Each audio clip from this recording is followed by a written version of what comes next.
Good evening, everyone. Welcome to Readings in Isolation. Tonight with Saman Giraud. This doesn't look quite straight. There you go. My name is Saman Giraud, and I will be reading for you from 1001 Arabian Nights, the 52nd night and the 53rd, because they're both quite short. Hi Anita, happy Tuesday. Thanks for the hearts, everyone. I hope you're comfortable. Let's get started, I'd say. All right. Now when it was the 52nd night, she said, "It hath reached me, O auspicious king, that Princess Abrizar said to the slave Al-Ghazban, 'It remaineth for me only that I yield me to slaves after having refused kings and braves.' And she was wroth with him and cried, 'Woe to thee! What words are these thou sayest? Out on thee, and talk not thus in my presence, and know that I will never consent to what thou sayest, though I drink the cup of death. Wait till I have cast my burden, and am delivered of the afterbirth, and then, if thou be able thereto, do with me as thou wilt. But an thou leave not lewd talk at this time, assuredly I will slay myself with my own hand, and quit the world, and be at peace from all this.' And she began reciting, 'O spare me, thou Ghazban, indeed enow for me are heavy strokes of time, mischance and misery. Whoredom, my lord, for fence to all humanity, quoth he, who breaks my bidding, hell for home shall see. And if thou leave not suing me to whoredom's way, against the Almighty's choicest gift, my chastity, upon my tribesmen I with might and main will call, and gather all, however far or near they be. And with Yamani blade were I in pieces hewn, never shall he sight my face, who makes for villainy. The face of freeborn come of noble folk and brave. What then can be to me the seed of horseman's slave?' When Ghazban heard these lines, he was wroth exceedingly. His eyes reddened with blood, and his face became a dusty grey. His nostrils swelled, his lips protruded, and the repulsiveness of his aspect redoubled. And he repeated these couplets. 'Ho thou, Abrizar, mercy, leave me not, for I of thy love and Yamani glance the victim lie. My heart is cut to pieces by thy cruelty, my body wasted and my patience done to die. From glances ravishing all hearts with witchery, reason far flies, the while desire to thee draws nigh. Though at thy call should armies fill the face of earth, even now I'd win my wish, and worlds in arms defy.' When Abrizar heard these words, she wept with sore weeping, and said to him, 'Woe to thee, O Ghazban! How dareth the like of thee to address me such demand, O base-born and obscene bred? Dost thou deem all folk are alike?' When the vile slave heard this from her, he waxed more enraged, and his eyes grew redder, and he came up to her, and smiting her with the sword on her neck, wounded her to death. Then he drove her horse before him with the treasure, and made off with himself to the mountains. Such was the case with Al-Ghazban. But as regards Abrizar, she gave birth to a son like the moon, and Marjanah took the babe and did him the necessary offices, and laid him by his mother's side. And lo and behold, the child fastened to its mother's breast, and she dying. When Marjanah saw this, she cried out with a grievous cry, and rent her raiment, and cast dust on her head, and buffeted her cheeks till blood flowed, saying, 'Alas, my mistress, alas, the pity of it! thou art dead by the hand of a worthless slave after all thy knightly prowess. And she ceased not weeping when suddenly a great cloud of dust arose and walled the horizon. But after a while it lifted and discovered a numerous conquering host. Now this was the army of King Hardub, Princess Abriza's father, and the cause of his coming was that when he heard of his daughter and her handmaids having fled to Baghdad, and that they were with King Omar bin al-Numan, he had come forth, leading those with him, to seek tidings of her from travellers who might have seen her with the king. When he had gone a single day's march from his capital, he espied 3 horsemen afar off, and made towards them, intending to ask whence they came, and seek news of his daughter. Now these 3, whom he saw at a distance, were his daughter and Marjanah and the slave Al-Ghazban, and he made for them to push inquiry. Seeing this, the villain feared for himself, so he killed Abriza and fled for his life. When they came up, King Hardub saw his daughter lying dead and Marjanah weeping over her, and he threw himself from his steed and fell fainting to the ground. All the riders of his company, the emirs and viziers, took foot and forthright pitched the tents on the mountain and set up for the king a great pavilion, domed and circular, without which stood the grandees of the realm. When Marjanah saw her master, she at once recognized him, and her tears redoubled. And when he came to himself, he questioned her, and she told him all that had passed, and said, "Of a truth, he that hath slain thy daughter is a slave belonging to King Omar bin al-Numan." And she informed him how Shah Khan's father had dealt with the princess. When King Hardub heard this, the world grew black in his side, and he wept with sore weeping. Then he called for a litter, and therein laying his dead daughter, returned to Caesarea, and carried her into the palace, where he went in to his mother, Zat al-Dawahi, and said to that lady of calamities, "Shall the Muslims deal thus with my girl? Verily King Omar bin al-Numan despoiled her of her honor by force, and after this one of his slaves slew her. By the truth of the Messiah, I will assuredly take blood revenge for my daughter, and clear away from mine honor the stain of shame. Else will I kill myself with mine own hand." And he wept passing sore. Quoth his mother, "None other than Marjanah killed thy daughter, for she hated her in secret." And she continued to her son, "Fret not for taking the bloodwed of thy daughter, for by the truth of the Messiah I will not turn back from King Omar bin al-Numan till I have slain him and his sons, and of a very truth I will do with him a deed passing the power of sage and knight, whereof the chroniclers shall tell chronicles in all countries and in every place. But needs must thou do my bidding in all I shall direct. For whoso be firmly set on the object of his desire shall surely compass his desire." "By the virtue of the Messiah," replied he, "I will not cross thee in aught thou shalt say." Then quoth she, "Bring me a number of handmaids, high-bosomed virgins, and summon the wise men of the age, and let them teach them philosophy and the rules of behavior before kings, and the art of conversation and making verses, and let them talk with them of all manner science and edifying knowledge. And the sages must be Muslims, that they may teach them the language and traditions of the Arabs, together with the history of the caliphs and the ancient annals of the kings of al-Islam.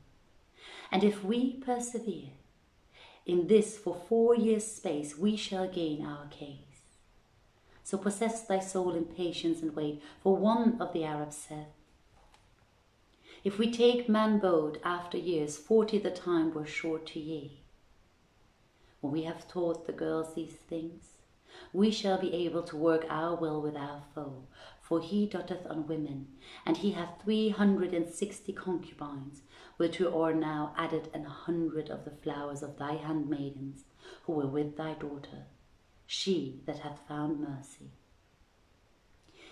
As soon as I have made an end of their education, as described to thee, I will take them and set out with them in person.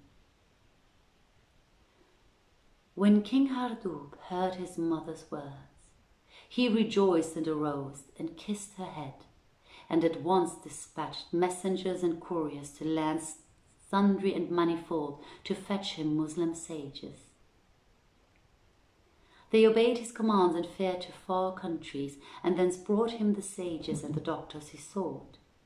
When these came into presence, he honoured them with notable honours, and bestowed dresses on them, and appointed to them stipends and allowances, and promised them much money, whenas they should have taught the damsels. Then he committed the handmaidens to their hands, and Shahrazad perceived the dawn of day, and ceased saying her permitted say. Waving to all of you right now. Now when it was the 53rd night, she said, It hath reached me, O auspicious king, that when the sages and the doctors stood in presence of King Hardub, he honoured them with notable honours, and committed the handmaidens to their hands, enjoining that these be instructed in all manner of knowledge, philosophy, and polite accomplishments. And they set themselves to do his bidding. Such was the case with King Hardub. But as for King Omar bin al-Numan, when he returned from coursing and hunting and entered his palace, he sought Princess Abrizar, but found her not, nor anyone knew of her, nor could any give him news of her. This was grievous to him, and he said, How could the lady leave the palace unknown of any? Had my kingdom been at stake in this case, it were in perilous condition, there being none to govern it. I will never again go to sport and hunt till I have stationed at the gates those who shall keep guard over them. And he was sore vexed, and his breast was straitened for the loss of Princess Abrizar. Hereupon, behold, his son Shah Khan returned from his journey. And the father told him what had happened, and informed him how the lady had fled whilst he was chasing and hunting, whereat he grieved with exceeding grief. Then King Omar took to visiting his children every day and making much of them, and brought them learned men and doctors to teach them, appointing for them stipends. When Shah Khan saw this, he raged with exceeding rage, and envied thereupon his brother and sister, till the signs of chagrin appeared in his face, and he ceased not to languish by reason of this matter. So one day his father said to him, Why do I see thee grown weak in body and yellow of face? O my father, replied Shah Khan, every time I see thee fondle my brother and sister, and make much of them, jealousy seizeth on me, and I fear lest it grow on me till I slay them, and thou slay me in return. And this is the reason of my weakness of body and change of complexion.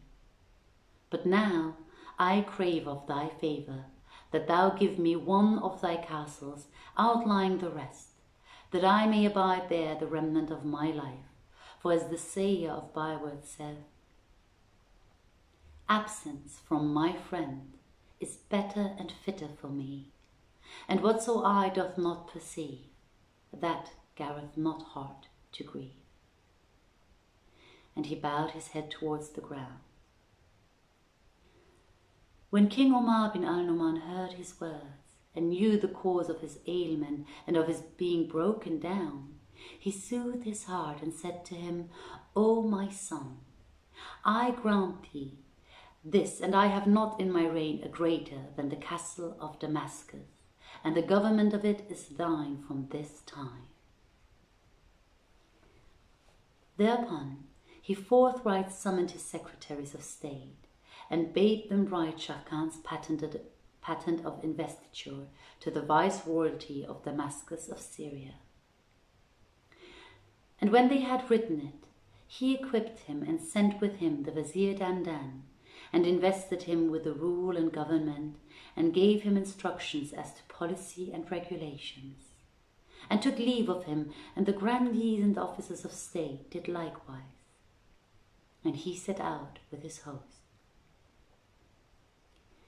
When he arrived at Damascus, the townspeople beat the drums and blew the trumpets, and decorated the city, and came out to meet him in great state, whilst all the notables and grandees paced in procession, and those who stood to the right of the throne walked on his right flank, and the others to the left.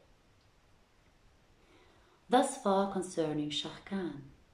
But as regards his father, Omar bin al-Numan, soon after the departure of his son, the children's tutors and governors presented themselves before him and said to him, O our Lord, thy children have now learned knowledge, and they are completely versed in the rules of manners and the etiquette of ceremony. The king rejoiced thereat with exceeding joy, and conferred bountiful largesse upon the learned man, seeing Zau al-Makan grown up, and flourishing and skilled in horsemanship. This prince had reached the age of 14, and he occupied himself with piety and prayers, loving the poor, the ulama and the Quran students, so that all the people of Baghdad loved him, men and women. One day, the procession of the Mahmil of Iraq passed round Baghdad before its departure for the pilgrimage to Mecca and visitation of the tomb of the Prophet, whom Allah bless and preserve. When Zau al-Makan saw the Mahmil procession, he was seized with a longing desire to become a pilgrim. So he went in to his sire and said, I come to ask thy leave to make the pilgrimage. But his father forbade him, saying, Wait till next year, and I will go, and thou too. When the prince saw that the matter was postponed, he betook himself to his sister, Nuzhat al-Zaman, whom he found standing at prayer. As soon as she had ended her devotions, he said to her, I am dying with desire of pilgrimage to the holy house of Allah at Mecca, and to visit the tomb of the Prophet, upon whom be peace. I asked my father's leave, but he forbade me that. So I mean to take privily somewhat of money and set out on the pilgrimage without his knowledge. Allah upon thee, exclaimed she, take me with thee, and deprive me not of visitation to the tomb of the Prophet, whom Allah bless and keep. And he answered, As soon as it is dark night, do thou come forth from this place without telling any. Accordingly, when it was the middle of the night, she arose and took somewhat of money and donned a man's habit, and she ceased not walking to the palace gate, where she found Zau al-Makan with camels ready for marching. So he mounted and mounted her, and the two fared on till they were in the midst of the Iraqi pilgrim party. And they ceased not marching, and Allah wrote safety for them till they entered Mecca, the holy, and stood upon Arafat and performed the pilgrimage rites. Then they made a visitation to the tomb of the Prophet, and thought to return with the pilgrims to their native land. But Zau al-Makan said to his sister, O my sister, it is in my mind to visit the holy house, Jerusalem, and Abraham, the friend of Allah, on whom be peace. I also desire so to do, replied she. So they agreed upon this, and he fared forth and took passage for himself and her, and they made ready and set out in the ship with a company of Jerusalem palmers. That very night the sister fell sick of a chill and was grievously ill, but presently recovered, after which the brother also sickened. She tended him during his malady, and they ceased not wayfaring till they arrived at Jerusalem. But the fever increased on him, and he grew weaker and weaker. They alighted at a khan, and there hired a lodging. But Zau al-Makan's sickness ceased not to increase on him, till he was wasted with leanness and became delirious. At this his sister was greatly afflicted and exclaimed, "There is no majesty and there is no might save in Allah, the glorious, the great. This is the decree of Allah." They sojourned in that place a while, his weakness ever increasing, and she attending him and buying necessaries for him and for herself, till all the money she had was expended, and she became so poor that she had not so much as a dirham left. Then she sent a servant of the Khan to the bazaar with some of her clothes, and he sold them, and she spent the price upon her brother. Then sold she something more, and she ceased not selling all she had, piece by piece, till nothing was left but an old rug. Whereupon she wept and exclaimed, "Verily is Allah the orderer of the past and the future." Presently her brother said to her, "O my sister, I feel recovery drawing near, and my heart longeth for a little roast meat." "By Allah, O my brother," replied she, "I have no face to beg, but tomorrow I will enter some rich man's house and serve him and earn somewhat for our living." Then she bethought herself a while and said, "Of a truth, 'tis hard for me to leave thee and thou in this state, but I must despite myself." He rejoined, "Allah forbid, thou wilt be put to shame, but there is no majesty and there is no might save in Allah." And he wept, and she wept too. Then she said, "O my brother, we are strangers who have dwelt here a full year, but none hath yet knocked at our door. Shall we then die of hunger? I know no resource but that I go out and do service and earn somewhat to keep us alive, till thou recover from thy sickness, when we will travel back to our native land." She sat weeping a while, and he wept too, propped upon his elbow. Then Nuzhat al-Zaman rose, and veiling her head with a bit of camelet, which had been of the camelier's clothes, and which the owner had forgotten and left with them, she kissed the head of her brother, and embraced him, and went forth from him, weeping and knowing not whither she should wend. And she stinted not going, and her brother Zau al-Makan awaiting her return till the supper time. But she came not. And he watched for her till the morning morrowed, but still she returned not.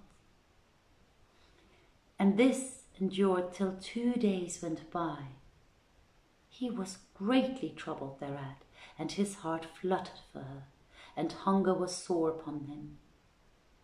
At last he left the chamber, and calling the servant of the caravanserai, said, "I wish thee to bear me to the bazaar." So he carried him to the market street and laid him down there, and the people of Jerusalem gathered round him and were moved to tears, seeing his condition. He signed to them, begging for somewhat to eat. So they brought him some money from certain of the merchants who were in the bazaar, and bought food and fed him therewith, after which they carried him to a shop, where they spread him a mat of palm leaves and set an ewer of water on his head. When night fell, all the folk went away, sore concerned for him, and in the middle of the night he called to mind his sister, and his sickness redoubled on him, so that he abstained from eating and drinking, and became insensible to the world around him. Then the bazaar people arose and took for him from the merchants 37 dirhams, and hiring a camel, said to the driver, "Carry this sick man to Damascus, and leave him in the hospital. Haply he may be cured and recover health." "On my head be it," replied the camel man. But he said to himself, "How shall I take this sick man to Damascus, and he nigh upon death?" So he carried him away to a place, and hid with him till the night, when he threw him down on the ash heap near the fire hall of a hammam, and went his way. When morning dawned, the stoker of the bath came to his work, and finding Zau al-Makan cast on his back, exclaimed, "Why did they not throw the dead body anywhere but here?" So saying, he gave him a kick, and he moved. Whereupon quoth the fireman, "Some one of you who hath eaten a bit of hashish and hath thrown himself down in whatso place it be." Then he looked at his face and saw his hairless cheeks, and his grace and comeliness. So he took pity on him, and knew that he was sick and a stranger in the land, and he cried, "There is no majesty and there is no might save in Allah. Verily I have sinned against this youth. For indeed the Prophet, whom Allah bless and keep, enjoineth honour to the stranger, more especially when the stranger is sick." Then he carried him home, and went in with him to his wife, and bade her tend him. So she spread him a sleeping rug, and set a cushion under his head, then warmed water for him, and washed therewith his hands and feet and face. Meanwhile the stoker went to the market, and bought some rose water and sugar, and sprinkled Zau al-Makan's face with the water, and gave him to drink of the sherbet. Then he fetched a clean shirt and put it on him. With this, Zau al-Makan sniffed the zephyr of health, and recovery returned to him, and he sat up and leant against the pillow. Hereat the fireman rejoiced and exclaimed, "Praise be to Allah for the welfare of this youth. O Allah, I beseech thee by thy knowledge of hidden things, that thou make the salvation of this youth to be at my hands."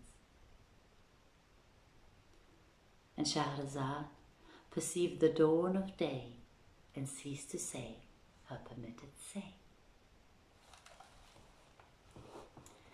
Hi Ali June. One of my cousins is watching. It's always special when family is watching. Thanks all for tuning in. I hope you enjoyed it. I wish you all a wonderful, peaceful night, sweet dreams, and as usual, go inwards instead of outwards.